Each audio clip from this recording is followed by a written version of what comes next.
పసుపు వేసుకోవాలండి. చూసారు కదా, ఇదిగండి నీసు వాసన రాకుండా ఉండటం కోసం పసుపు వేస్తున్నా.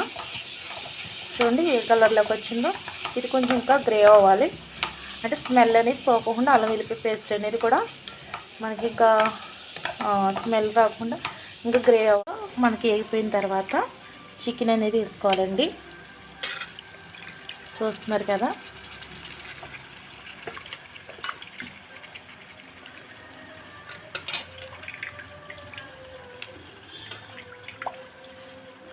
తర్వాత ఒకసారి మనం ఇలా తిప్పాలి గట్టితో, గట్టి కాదు స్టిక్స్తోనండి. చూసారు కదా, కలిసే విధంగా ఇలా తిప్పాలి. అల్లం పేస్ట్ అన్నీ పట్టుకునేలాగా ఒకసారి మనం ఇలా తిప్పి మళ్ళీ కొంచెం ఉప్పు వేడి చేయాలండి, ఇంకా ఉంచాలండి సిమ్లీలో. కొంచెం మగ్గాలి కదండి, ముక్క అనేది పట్టుకోవాలి కదండి. ఉప్పు అయితే ఇప్పుడు వేయకూడదండి, తర్వాత వేసుకోవాలి. ఒక క్షణం అయ్యాక ఇప్పుడు వేస్తున్నానండి. చూసారా, ఘాటు ఎక్కువ వేసుకోవద్దు, కొంచెం ఒక స్పూన్ సరిపోతుంది. ఎందుకంటే ఘాటు లేకపోతే ఎక్కువ వేసుకోవచ్చండి. ఇప్పుడు ఎండాకాలం కాబట్టి ఘాటు తక్కువే రావాలి వేసుకోవాలి. తర్వాత కొంచెం ఇలా కలుపుకుని మసాలా వేస్తాం కదండి, ఆ మసాలాలోనే మనకి కారం అనేది సరిపోతుంది మసాలాలోని. ఓకే అండి, చూసారు కదా, ఇలా కొంచెం ఉంచుకున్న తర్వాత మళ్ళీ కొంచెం మగ్గనివ్వాలండి. ఆయిల్ పట్టుకోవాలి కదండి కారం అనేది. కూర అనేది ఎగిరిపోయింది, దగ్గరికి వచ్చిందండి. నేనైతే మసాలా వేస్తున్నా. ఇంకా చూసారు కదా, ఇవ్వండి ఇది నేను ఆడుకున్న మసాలా. ఇవ్వండి చూసారు కదా, ఆడుకున్నాను. ఇప్పుడు ఎల్లుల్లిపాయని, అల్లము, ధనియాలు, దాల్చిన చెక్క, గసగసాలు, తర్వాత ఇవన్నీ జీలకర్ర అన్నీ వేసుకుని ఆడాలండి. చూసారు కదా,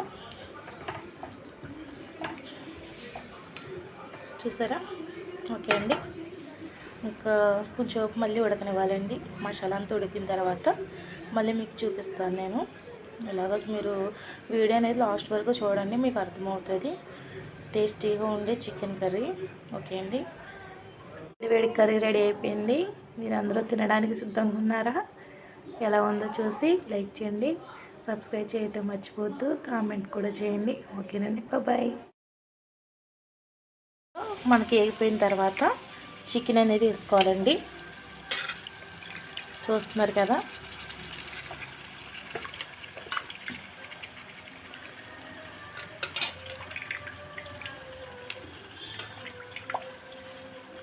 తర్వాత ఒకసారి మనం ఇలా తిప్పాలి.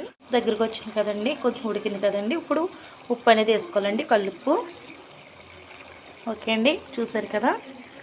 అప్పుడు మనం ఏం చేయాలంటే కూర అనేది ఎగిరిపోయింది, దగ్గరికి వచ్చిందండి. నేనైతే మసాలా వేస్తున్నా.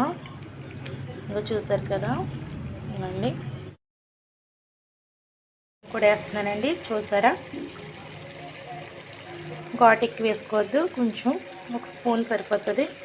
ఎందుకంటే ఘాటు లేకపోతే ఎక్కువ వేసుకోవచ్చండి. ఇప్పుడు ఎండాకాలం కాబట్టి ఘాటు తక్కువే రావాలి వేసుకోవాలి.